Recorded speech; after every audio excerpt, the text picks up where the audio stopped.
En un mundo que se acelera entre incertidumbres, sanciones cruzadas y guerras de relatos, Rusia y China han pasado de ser factores a convertirse en vectores del cambio sistémico. La escena que mejor lo resume no es una foto aislada, sino una secuencia.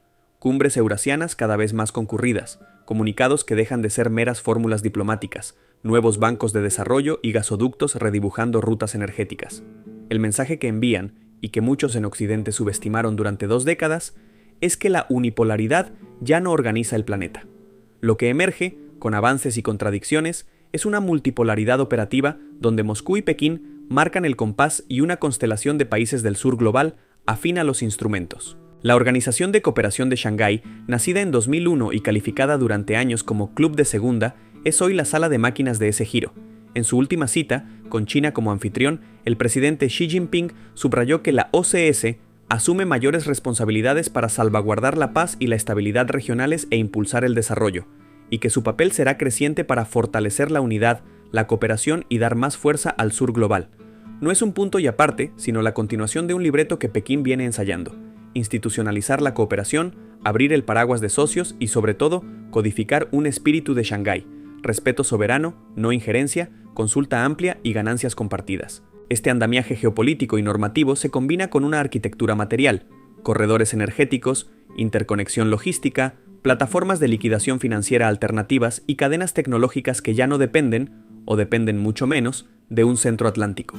Ahí aparece Rusia, que tras el golpe sísmico de las sanciones occidentales, acelera un reacoplamiento asiático: más gas hacia China e India, más fertilizantes y granos al sur global, más drones y manufacturas duales con socios no alineados a Washington.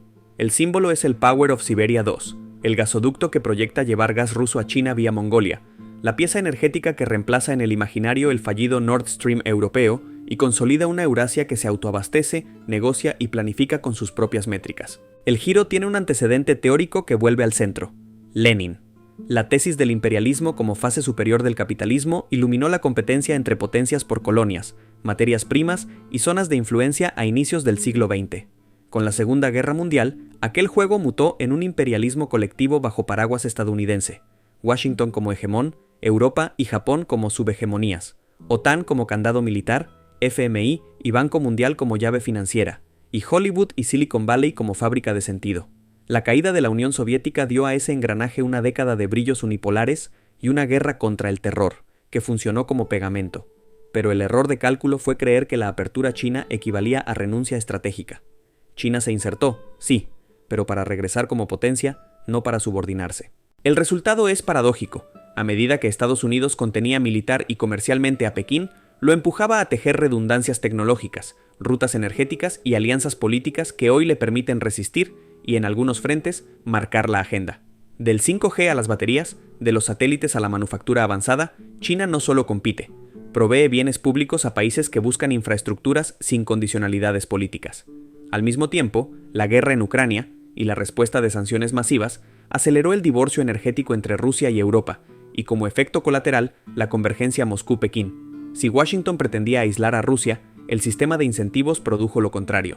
Eurasia se cerró sobre sí misma, con la Organización de Cooperación de Shanghái como paraguas político y los BRICS ampliados como portaaviones económico-financiero. La India de Narendra Modi es el tercer vértice que descoloca categorías. Nueva Delhi no abandona Occidente ni entra en un bloque antioccidental, ensaya autonomía estratégica, compra energía a Rusia con descuentos, compite y coopera con China según el dossier, y utiliza foros como la OCS para visibilizar que el sur global ya no es convidado de piedra. Que Modi y Xi retomen contacto, discutiendo fronteras, vuelos y comercio, no significa despejar desconfianzas de golpe, pero sí normaliza la idea de que los mayores países del mundo por población se hablarán en sus propios términos. El viejo sueño occidental de una India contrapeso automático de China ha chocado con la realidad. Delhi hoy prioriza intereses nacionales y diversificación de dependencias. Frente a este reacomodo, Europa aparece como el gran perdedor relativo. Pierde energía barata, de industrialización, autonomía de decisión y la brújula de un proyecto común. El Reino Unido post-Brexit y la Unión Europea, atrapada entre recesión, populismos y crisis fiscales, oscilan entre el seguidismo atlántico y gestos de realismo tardío. El costo de oportunidad es evidente. Mientras la OCS aprueba estrategias a 2035, en Bruselas el horizonte se cubre de nubes cortoplacistas. En el tablero, Estados Unidos conserva ventajas notables, pero su capacidad de ordenar al resto, condición definitoria de la hegemonía, es menor. La unipolaridad no muere porque la desafíen, sino porque deja de ser plausible. ¿Quiere decir esto que China y Rusia sustituyen a la hegemonía estadounidense por otra? No necesariamente. Lo que plantean, con matices y tensiones, es un mundo de múltiple pertenencia, menos normado por una sola arquitectura y más por redes superpuestas. OCS para seguridad regional y antiterrorismo, BRICS para financiamiento y comercio, ASEAN como pivote del sudeste asiático, Unión Económica Euroasiática para integración postsoviética, y plataformas ad hoc para energía, granos, fertilizantes o microchips. En ese ecosistema, la OCS funciona como bisagra, delata la densidad asiática y ofrece una mesa donde se sientan rivales históricos bajo una gramática de no injerencia que al menos desintoxica la conversación. El discurso chino añade otra capa: gobernanza global reformista. 5 líneas maestras: igualdad soberana, primacía del derecho internacional, multilateralismo genuino, centralidad de las personas y acciones concretas coordinadas, sintetizan una crítica a las reglas de la casa diseñadas por unos pocos. No es una tabla rasa revolucionaria, sino reforma incremental con instituciones propias que reduzcan la dependencia de ventanillas tradicionales. El éxito de ese guión depende de 3 pruebas: que los proyectos se terminen a tiempo y con estándares de sostenibilidad, que la financiación no reproduzca asimetrías tóxicas, y que las crisis se gestionen sin retóricas vacías. De momento, el atractivo para el sur global es pragmático: recursos, obras y mercado. Rusia, por su parte, ha pasado de la reacción a la reprogramación. Tras el shock inicial de sanciones, su economía volcó exportaciones hacia Asia, rublizó y yuanizó transacciones, sustituyó importaciones críticas y se apoyó en una economía de guerra que acelera el complejo militar industrial. Lejos de la caricatura del país aislado, el Kremlin exhibe redes de interlocución, desde África hasta Medio Oriente y América Latina, y un poder duro que ha resistido más de lo previsto. El precio es alto, pero la combinación con China le asegura salidas: mercado, tecnología civil y, sobre todo, tiempo. En geopolítica, a veces ganar tiempo vale tanto como ganar batallas. El gran debate que atraviesa a la izquierda crítica y a la Academia de Relaciones Internacionales es si China es ya un imperio en clave leninista. Exporta capital, sin duda, compite por recursos también, pero le falta el factor determinante de la definición clásica: la violencia extraterritorial sistemática para imponer sus intereses. Pekín se ha movido con diplomacia de puentes, arbitrajes discretos y posiciones maximalistas solo en su perímetro marítimo. ¿Puede cambiar? Sí. Si las fracciones capitalistas capturan el aparato político o si la seguridad nacional se impone a cada expediente, esa moderación podría ceder.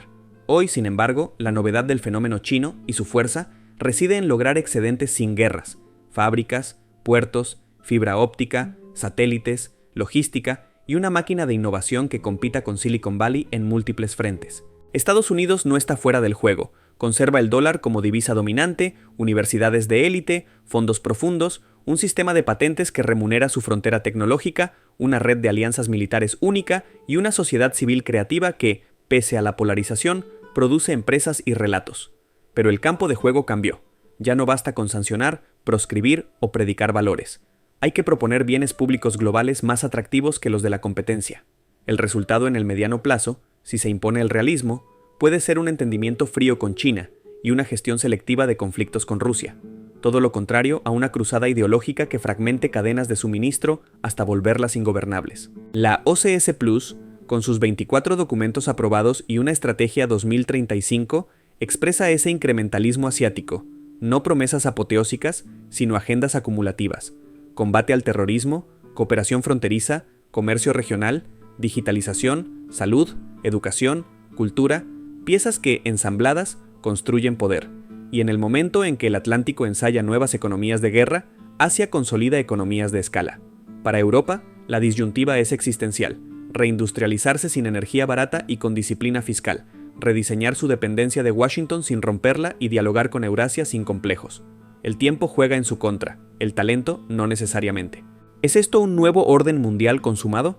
No, es un desorden ordenándose. Las placas tectónicas se mueven sin manual de instrucciones y con zonas de fricción. Fronteras sino indias, mares de China, Cáucaso, Sahel, Oriente Medio.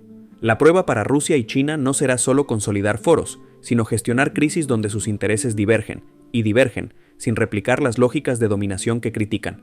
La apuesta de Pekín por una gobernanza centrada en las personas será creíble si sus megaproyectos no hipotecan generaciones ni uniformizan culturas.